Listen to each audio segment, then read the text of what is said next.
Hi friends, ಇವತ್ತು egg rice ಹೇಗೆ ಮಾಡೋದು ನೋಡೋಣ ಬನ್ನಿ. ಫಸ್ಟು ಒಂದು 3 ಈರುಳ್ಳಿನ ನೀಟಾಗಿ ಕಟ್ ಮಾಡಿ ಇಟ್ಕೊಳ್ಳಿ. ಅದಾದಮೇಲೆ ಒಂದೆರಡು ಟೊಮೆಟೊ ಕಟ್ ಮಾಡಿ ಇಟ್ಕೊಳ್ಳಿ. ಮತ್ತು ಶುಂಠಿ ಮತ್ತು ಬೆಳ್ಳುಳ್ಳಿನ ತುರಿದು ಇಟ್ಕೊಂಡಿದ್ದೀವಿ. ನೀವು ಶುಂಠಿ ಬೆಳ್ಳುಳ್ಳಿ ಪೇಸ್ಟ್ ಆದರೂ ಹಾಕ್ಬೋದು. ಅದಾದಮೇಲೆ ಕೊತ್ತಂಬರಿ ಸೊಪ್ಪು, 3-4 ಮೆಣಸಿನ್ಕಾಯಿ ಮತ್ತು ಕರಿಬೇವು, ಇದನ್ನೆಲ್ಲ ನೀಟಾಗಿ ಹಚ್ಚಿಟ್ಕೊಂಡಾದ್ಮೇಲೆ ಎಗ್ ರೈಸಿಗೆ ಏನೇನು ಮಸಾಲೆ ಆ್ಯಡ್ ಮಾಡಬೇಕು ಅಂದರೆ ಅರಿಶಿನ, ಚಿಲ್ಲಿ ಪೌಡರ್, ಗರಂ ಮಸಾಲ ಮತ್ತು ಜೀರಿಗೆನ ಚೆನ್ನಾಗಿ ಕುಟ್ಟಿಟ್ಕೊಳ್ಳಿ.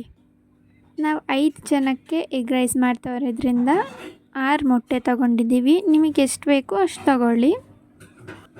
ಕಾಯ್ದಿರೋ ಎಣ್ಣೆಗೆ ಕಟ್ ಮಾಡಿಟ್ಕೊಂಡಿರೋ ಈರುಳ್ಳಿನ ಹಾಕಿ ನೀಟಾಗಿ ಫ್ರೈ ಮಾಡ್ಕೊಳ್ಳಿ.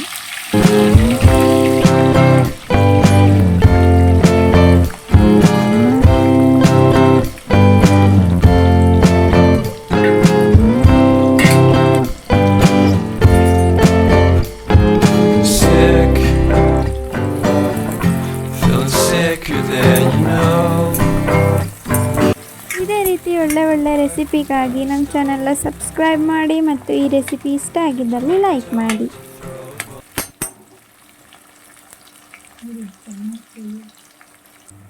ಈಗ ನಾವು ಕಟ್ ಮಾಡಿಟ್ಕೊಂಡಿರೋ ಮೆಣಸಿನ್ಕಾಯಿ ಹಾಕೋಣ.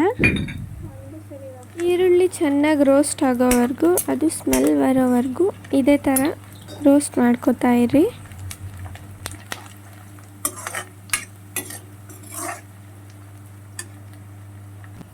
ಈಗ ಕರಿಬೇವು ಹಾಕೋಣ. ಅದನ್ನು ನೀಟಾಗಿ ಕಲಿಸ್ಕೊಳ್ಳಿ. ಫ್ರೈ ಆಗೋ ತನಕ ಒಂದು ಸ್ವಲ್ಪ ಹೊತ್ತು ಬಿಡಿ.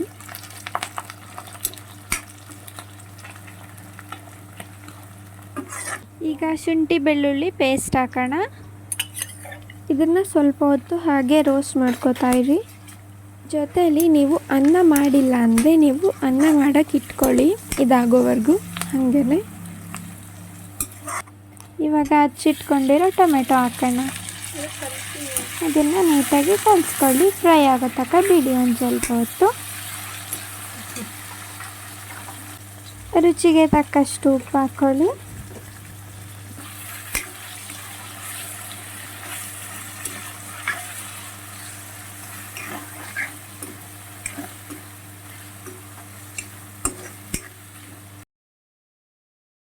ಈಗ ಸ್ವಲ್ಪ ಧನಿಯಾ ಪೌಡರ್ ಹಾಕೋಣ.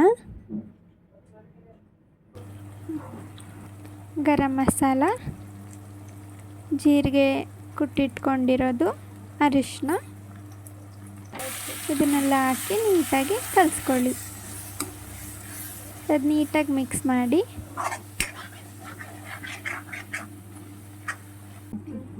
ಕೊತ್ತಂಬರಿ ಸೊಪ್ಪು ಇವಾಗ ಸ್ವಲ್ಪ ಹಾಕ್ಕೊಳ್ಳಿ. ಲಾಸ್ಟಿಗೆ ಒಂದು ಸ್ವಲ್ಪ ಹಾಕ್ಕೊಳ್ಳಿ. ಇವಾಗ ಸ್ವಲ್ಪ ಹಾಕ್ಕೊಂಡಿರಿ.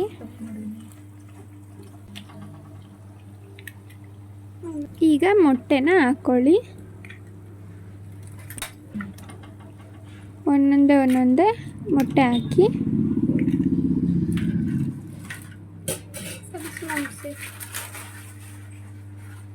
ಇವಾಗ ಅದನ್ನು ನೀವು ನೀಟಾಗಿ ಕಲಿಸ್ಕೋಬೇಕು. ಲಾಸ್ಟಿಗೆ ಅದು ನಿಮಗೆ ನೀಟಾಗಿ ಹುಡಿಯಾಗಿ ಬರಬೇಕು. ನೀಟಾಗಿ ಕಲಿಸ್ಕೊಳ್ಳಿ. ಮತ್ತು ತಳ ಹತ್ತಕ್ಕೂ ಬಿಡಬೇಡಿ, ಕಲಿಸ್ತಾನೆ ಇರಿ ಆವಾಗವಾಗ.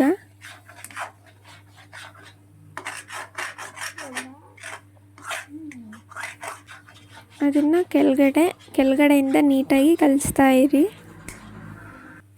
ಅದು ಸ್ವಲ್ಪ ಡ್ರೈ ಆಗಿ ನೀಟಾಗಿ ಹುಡಿಯಾಗಿ ನಿಮಗೆ ಬರೋವರೆಗೂ ಕಲಿಸ್ಕೊತಾನೆ ಇರಿ. ಅದು ಹುಡಿ ಆಗೋ ತನಕ ನೀಟಾಗಿ ನೀವು ಕಲಿಸ್ಕೊತಾನೆ ಇರಿ. ಅದಾದಮೇಲೆ ಕೊತ್ತಂಬರಿ ಸೊಪ್ಪು ಹಾಕ್ಕೊಳ್ಳಿ. ನಾನು ಲಾಸ್ಟಿಗೆ ಸ್ವಲ್ಪ ಹಾಕ್ಕೊಳ್ಳಿ ಅಂತ ಹೇಳಿದ್ದೆ ಅಲ್ವಾ, ಇವಾಗ ಹಾಕ್ಕೊಳ್ಳಿ. ಅದಾದಮೇಲೆ ಇದೊಂದು ಸ್ವಲ್ಪ ಹೊತ್ತು ಬೆಂದಾದಮೇಲೆ ರೈಸ್ ಹಾಕಿ ಕಲಿಸ್ಕೊಳ್ಳಿ.